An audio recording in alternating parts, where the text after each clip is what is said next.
Muy buenas tardes, ¿cómo están todos? Mi nombre es Ever Alan Barraza Herrera, soy biólogo de formación. Actualmente estoy trabajando en un proyecto ambiental, un desarrollo turístico en la zona sur del estado, en el seguimiento ambiental al cumplimiento de las condicionantes. Eh, en el marco del Día Mundial de las Aves, a celebrarse el próximo 6 de septiembre, vamos a hablarles un poquito acerca de este interesante grupo. Primeramente, pues quisiera hablarles algo acerca de lo que son las aves playeras. Pues vemos primeramente qué es un ave playera, ¿no? Bueno, pues principalmente hacemos alusión al orden de los caradiformes, que estos incluyen a chorlos, chorlitos, abocetas, ostreros y palaropos. Ellos, pues, son un grupo que es muy variado en forma y tamaño, su forma de los picos, sus patas, todo eso le permiten a ellos alimentarse en la zona donde habitan. Cada estructura que ellos tienen o modificaciones de los picos o formas es de acorde a la alimentación que requiere cada uno. Como les menciono, pues aquí las características generales más particulares de ellos tienen un plumaje moteado. Normalmente esto les ayuda mucho a camuflajearse de ellos y a esconderse de los depredadores. Sus picos pueden ser largos, cortos, dependiendo de la especie y los hábitos de cada una. Los dedos también pueden ser largos, al igual que las patas, dependiendo también, digamos, de la especie. Y una particularidad también, que es sus alas, que son puntiagudas. Este tipo de alas a ellos les permiten, ya que como son grandes viajeros, recorren grandes distancias cuando migran, les permiten a ellos pues mantener el vuelo con este tipo de alas. Bien, vamos a hablar un poco sobre la importancia, ¿no?, de este grupo. Pues primeramente, pues todo el grupo de aves pues son unos excelentes indicadores de salud del ecosistema. Donde vemos particularmente donde se congregan este grupo de aves, sabemos o nos dicen sí que es un ecosistema que es rico en recursos, que hay abundancia, que está en equilibrio. Pues muchas especies de estas, como lo mencioné anteriormente, son migratorias y son utilizadas para detectar sitios que son prioritarios como humedales de importancia que sirven pues sirven para este grupo de aves. Algo que caracteriza a este grupo, que son grandes migrantes del reino animal y se mueven conforme a los ciclos de las estaciones. Principalmente utilizan las rutas de migración, que están estas que ustedes pueden observar, que es la ruta del Atlántico, la del Pacífico y la transcontinental. Una que es muy particular, que a nosotros en la ubicación donde estamos, que es la ruta del Pacífico, muy utilizada por este grupo, y otra que continúan hasta Sudamérica. Como menciona un dato interesante aquí, que algunas de las aves pueden volar hasta 30,000 kilómetros en un año. Pero esta migración, ¿por qué la hacen ellos o por qué se arriesgan esto a hacer? Bueno, pues a veces la respuesta puede ser un poco, digamos, lógica o fácil. Pues migran para vivir. Prácticamente la mayoría de las aves de Norteamérica migran al sur durante el invierno en busca de un ambiente más cálido, en busca de comida, en busca de refugio. Algunas de ellas durante su travesía hacen escalas o zonas de descanso en algunos sitios. Y ya cuando llega la primavera, muchas retornan hacia el norte, donde van a anidar. Pero estos lugares donde ellos llegan de descanso o sirven de parada para estas aves, ¿qué características deben de tener? Pues los ambientes de estos deben de contar con zonas que sean de alimentación para ellos, que les sirvan de descanso, algunos de ellos para hacer sus nidos. Entonces, en cuanto a alimentos, como le menciono, los humedales deben de ser ricos en alimentos, deben de contar con altas densidades, buena abundancia para estos organismos. Muchos de ellos, en base a la alimentación que tienen, pues les aportan a ellos un gran aporte energético, ya que es un gran desgaste el que ellos utilizan en el momento de hacer la migración. Y como les menciono, nuestra posición, hablando específicamente en México, pues la convierte en una zona clave para la migración de estas especies, ya que aquí en esta zona, como pueden ver, convergen dos zonas que son muy importantes, las cuales dan una gran variedad de climas, y son la zona neártica y la zona tropical. En nuestro país convergen las dos, hay una zona intermedia de ellos, muchos de los individuos que vienen desde Norteamérica llegan a México, algunos llegan de paso, solamente llegan a descansar o alimentarse, otros llegan hasta aquí, ya que su migración puede ser hasta aquí, otros continúan hasta Sudamérica. Pero normalmente entre este grupo, pues también se encuentran las disminuciones más drásticas. Estudios y monitoreos que se han realizado en los últimos años, pues nos indican que ya vienen, sus poblaciones han tenido una baja importante en sus tendencias y esto pues, puede ser causada por otros factores en la mala planeación de las zonas, a veces la falta de información de la importancia de los sitios de donde llegan, por ejemplo los humedales, que entre otros factores también puede ser también el cambio climático, que está actualmente un tema bastante de moda. Pero vamos a centrarnos aquí en el monitoreo de aves playeras, que es lo que nosotros como biólogos o especialistas en biología, en este particular de aves, que son los ornitólogos, hacen con este grupo. Pues primeramente podemos considerar dos grupos de métodos. El primero que implica una manipulación de aves o toma de muestras dependiendo del estudio. Y la otra que es menos invasiva, que es solamente a través de la observación, que también se pueden captar datos muy interesantes. Pues aquí estudiando las aves playeras, para el momento de captura, todo método de operar siempre debe haber una reglamentación y claro, un valor, digamos, ético para no dañar a este grupo de aves, ya que cualquier persona pues no es nada más agarrar un ave y manipularla. Siempre se tiene que hacer con todas las medidas, con todos los cuidados y todos los permisos necesarios. Para atrapar las aves playeras, pues aquí utilizan algunos trampajaulas, que son estas pequeñas estructuras que se ponen en el suelo, bueno, alrededor del suelo y jalando de un hilo. Esto normalmente se hace cuando las aves están anidando. Otra muy utilizada de ellos es las redes de niebla. Básicamente son fáciles de operar y de manipular las aves.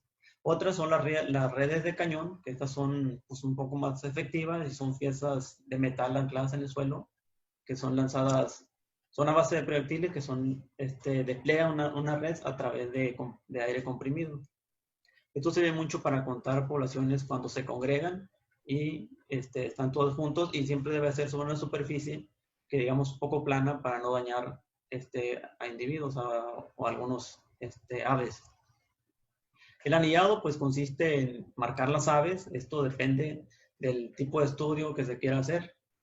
El anillar un ave, esto pues, nos ayuda a nosotros a identificarlo, ya sea a nivel individuo, a nivel de parvada.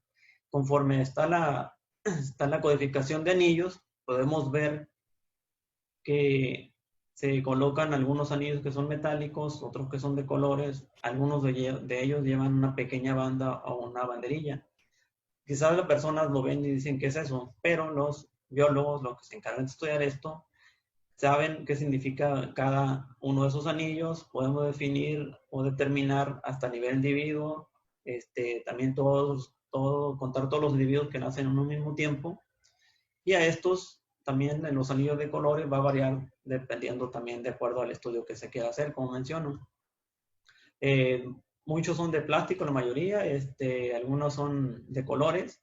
Las banderillas o los cinchos o las pequeñas cintas que sobresalen, eso nos ayudan a la rápida identificación del país donde el ave fue capturada y anullada.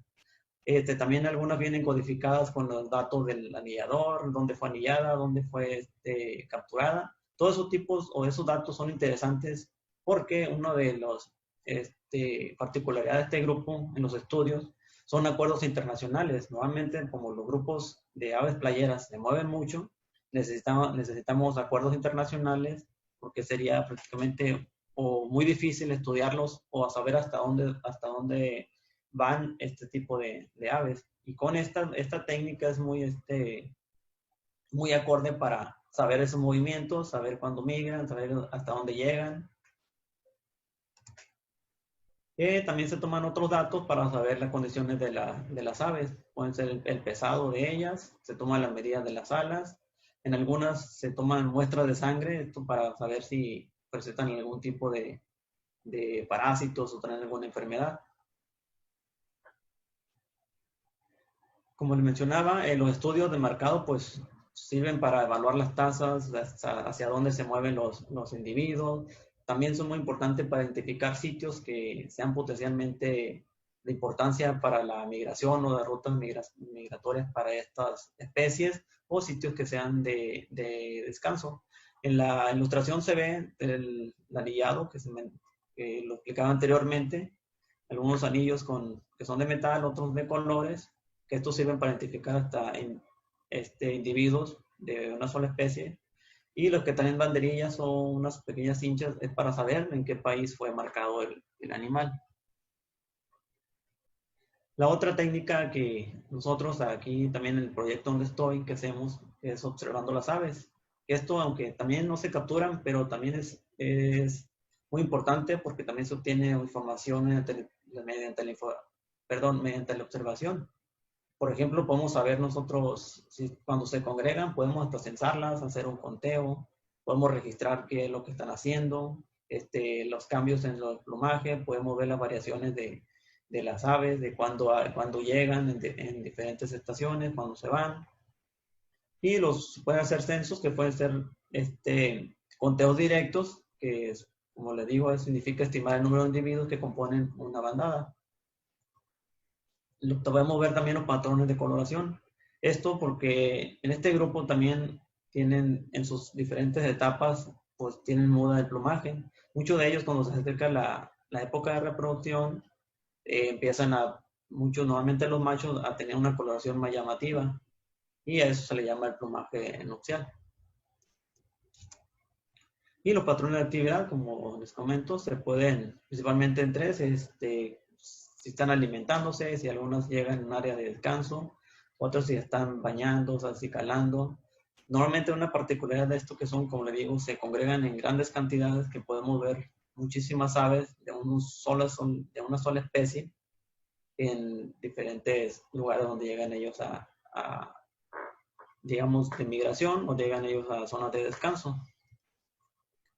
Pero con todos esos datos, ¿qué se hace? Pues el monitoreo pues, nos proporciona información que es clave, como les menciono, para identificar sitios que son de importancia para este grupo. Se puede entender el estado de las poblaciones, ya que conforme los monitoreos podemos evaluar cada año si las tasas van aumentando o disminuyendo, y en base a eso ver qué medidas se pueden tomar para establecer planes o prioridades de conservación en los sitios donde sean de importancia. Pero esto no es, les digo, a veces un poco difícil y requiere de esfuerzos colectivos. Ahorita a nivel mundial, internacional, hay organizaciones que están haciendo esfuerzos, que incluye desde ONGs como organizaciones gubernamentales. Esto, pues, lo anterior que les comenté, para el acuerdo entre estos países, como les digo, las aves se mueven muchísimo, migran grandes distancias, y a veces es difícil para alguien que esté en un solo lugar ver hasta dónde se mueven, o ver qué ruta siguen, o dónde descansan, o dónde se alimentan. Para esto hay acuerdos, como les digo, internacionales entre estos grupos, que todos esos datos, por ejemplo, a través del alineamiento, podemos saber en un país desde dónde viene esa ave, y todos esos datos se juntan y se pueden compartir con todas las asociaciones que a nivel internacional están haciendo. En particular una que es la Red Hemisférica de Reservas para las Aves Playeras, cuyo objetivo de ellos pues es identificar aquellos sitios donde se congregan grandes cantidades de estas aves,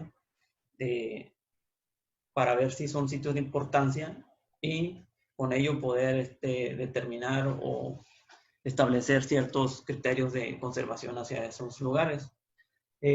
A través de esta red, pues existen muchísimos programas de monitoreos. Aquí están los de aves playeras, de un censo internacional, el de aves del Atlántico, el censo neotropical de aves migratorias, el censo del centroamericano, censo de chorlos. Bueno, ahí lo pueden ver, son muchísimos programas que están, todos con un mismo objetivo, de identificar aquellos sitios que sean de importancia para la congregación o para estas aves playeras.